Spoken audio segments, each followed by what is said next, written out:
Redditors who have hired a private investigator, what did you find out? 1. My mother's dad walked out on mom, my aunt and my grandmother when mom was just 5. A few years later my grandmother died of a grand mal seizure.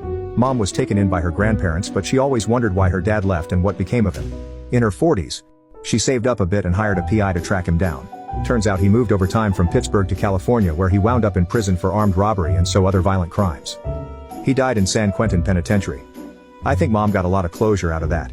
She was able to see that life would have most likely been even worse had he stayed. At least living with her grandparents, she was loved and raised to fulfill her potential. 2.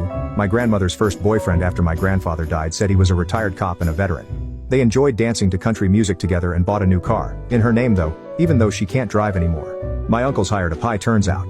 That old bastard had a habit of shacking up with widows and bleeding them dry. The boyfriend not the PI. 3. My parents hired a private investigator to find out who my online BF was when I was 13.